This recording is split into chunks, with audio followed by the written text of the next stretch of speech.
Hi friends, welcome to class infinity. எல்லோரும் எப்படி இருக்கிறீங்க? நல்லா இருக்கிறீங்களா? இன்றைக்கி நம்ம என்ன பார்க்க போகிறோம்னா வெஜ்ஜி பிரியாணி தான் பார்க்கலாம்.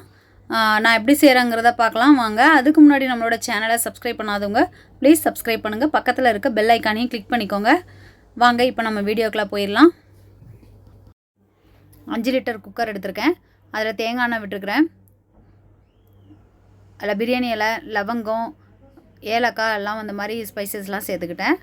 3 பெரிய வெங்காயம் எடுத்து ஸ்லைஸாக கட் பண்ணி அதையும் சேர்த்துருக்குறேன். இஞ்சி பூண்டு பேஸ்ட்டு கொஞ்சம் போட்டிருக்கிறேன், 3 ஸ்பூன் போட்டிருக்கிறேன். புதினா கொஞ்சம் போட்டிருக்கிறேன். இப்போ வெங்காயமும் புதினாவும் கொஞ்சம் நல்லா வதங்கட்டும். அப்புறமா 3 தக்காளி இந்த மாதிரி பெரிய பீஸாக கட் பண்ணி வச்சுருக்கேன், அதையும் போட்டிருக்கிறேன்.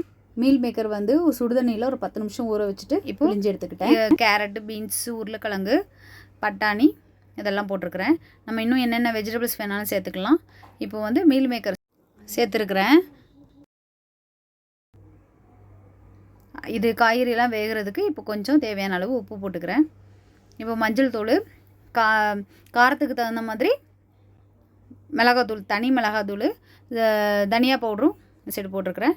இப்போ வந்து நம்ம வீட்டில் நான் அரைச்சி வச்சுருந்த பிரியாணி பவுடர் எடுத்து போட்டுக்கிறேன். அந்த பிரியாணி பவுடர் கூட நான் வீடியோ போட்டிருக்கிறேன், பாருங்கள். அப்புறமா 2 ஸ்பூன் தயிர் சேர்த்துருக்குறேன். இதையும் நல்லா கிளறி விட்டுறலாம். எண்ணெயிலே நல்லா அந்த காயெல்லாம் வெந்துடணும், அதனால் நான் கொஞ்சம் நேரம் கிளறி விட்டுகிட்டே இருக்கணும். நல்லா கிளறி விட்டுட்டு அதுக்கப்புறமா நம்ம அரிசி வந்து நான் ஜீரா ரைஸ் போட்டிருக்கிறேன். இது ஒரு 1 ஹவர் 1.5 ஹவர் ஊறி இருந்துச்சு. சேர்த்துட்டு தண்ணி வேறு பக்கத்தில், இதுக்கு தேவையான அளவு தண்ணி கொதிக்க வச்சுருந்தேன், அதை எடுத்து அதையும் சேர்த்துக்கிறேன். இதில் தண்ணி வந்து எதுக்கு கொதிக்க வச்சு சேர்த்தேன் அப்படின்னா, இந்த நம்ம அரிசி வந்து சீக்கிரமாக நல்லா கொதி வந்துடும் அப்படிங்கிறதுக்காண்டி தான் நான் வந்து சேர்த்தது. இல்லை அப்படின்னா கூட நம்ம நார்மல் தண்ணியை விட்டுக்கலாம், ஒன்றும் பிரச்சனை இல்லை. இப்போது பிரியாணிக்கு தேவையான அளவு உப்பு சேர்த்துக்கலாம். உப்பு சேர்த்துட்டு சும்மா மூடி வச்சிடலாம், வந்து கொதிக்கட்டும். கொதிச்சதுக்கப்புறமா நம்ம வந்து தம் போட்டு வச்சிடலாம். அதுக்கு வந்து நான் வந்து தோசைக்கல்லை வந்து பக்கத்தில் வந்து இன்னொரு அடுப்பில் சூடு பண்ணிகிட்ருக்கிறேன். இப்போ பாருங்கள், கொதிச்சிருச்சு, நல்லா கொதிச்சு. இப்போ வந்து நம்ம வந்து உப்பு கொஞ்சம் செக் பண்ணிக்கலாம், தேவைன்னா போட்டுக்கலாம். போட்டுட்டு இந்த மாதிரி தோசைக்கல்லை வந்து இப்படி நம்ம வச்சுருந்த குக்கருக்கு கீழே இப்படி வச்சுட்டு அதுக்கு மேலே குக்கர் எடுத்து வச்சிடணும். வச்சுட்டு திரும்ப சும்மா தான் அப்படியே மூடி வச்சுருந்தேன். மூடி வச்சுட்டு இப்போ திருப்பி பார்த்தா இந்த மாதிரி முக்கால்வாசி வெந்துட்டுருக்குது, 3/4 பாகம். அதில் வந்து நம்ம இப்போ என்ன பண்ண போகிறோம்னா, கொஞ்சம் நெய், லெமன் ஜூஸ் விடுறேன் நான் கொஞ்சம். ஃபஸ்ட்டு வந்து இப்போ வந்து லெமன் விட்டுட்டுருக்குறேன். லெமன் விட்டு முடிச்சதுக்கப்புறமா அதை நம்மளுக்கு தேவையான அளவு நெய்யை விட்டுட்டு ஒரு கிளறிட்டு தம் போட்டு வச்சிடலாம். இப்போ பாருங்கள், சும்மா தான் அப்படி கேப் வச்சுட்டு அவ்வளோதான், வேறு எதுவுமே செய்யக்கூடாது, லாக் பண்ணக்கூடாது, அப்படியே வச்சுட்டு விட்டுறணும். அதில் வந்து நம்ம உள்ளே வந்து அந்த கேஸ்கெட் இருக்கிறதுனால வந்து ஏர் எதுவுமே வெளியில் போகிறதுக்கான சான்ஸ் இல்லை. விசிலையுமே சும்மா தான் அப்படி வச்சுட்றணும், அவ்வளோதான்.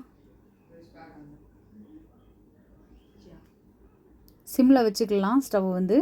இப்போ உங்களுக்கு இதில் நிறைய தண்ணி இருந்துச்சு அப்படின்னா நீங்கள் வந்து ஹை ஃப்ளேம்லேயே வச்சுக்கலாம். இல்லை எனக்கு வந்து தண்ணி ஜாஸ்தி இல்லை அப்படிங்கிறதுனால நான் சிம்லேயே வச்சுக்கிட்டேன்.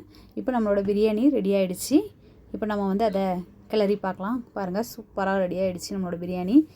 எனக்கு வந்து லைட்ஸு சரியில்லாததுனால குக்கரில் ஒரு கலரில் தெரியுது, பிளேட்டில் வேறு கலரில் தெரியுது. ஆனால் பிளேட்டில் இருக்க கலர் தான் ரியலு. ஸோ நீங்களும் வீட்டில் இந்த மாதிரி பிரியாணி, வெஜ்ஜி பிரியாணி செஞ்சு பார்த்துட்டு எனக்கு உங்களோட கமெண்ட்டை சொல்லுங்கள். அப்புறம் லைக் பண்ணுங்கள், ஷேர் பண்ணுங்கள். நம்மளோட சேனலை மறக்காமல் சப்ஸ்கிரைப் பண்ணுங்கள். பக்கத்தில் இருக்க பெல் ஐக்கானையும் கிளிக் பண்ணிக்கோங்க. தேங்க்யூ ஃபார் வாட்சிங். பாய்.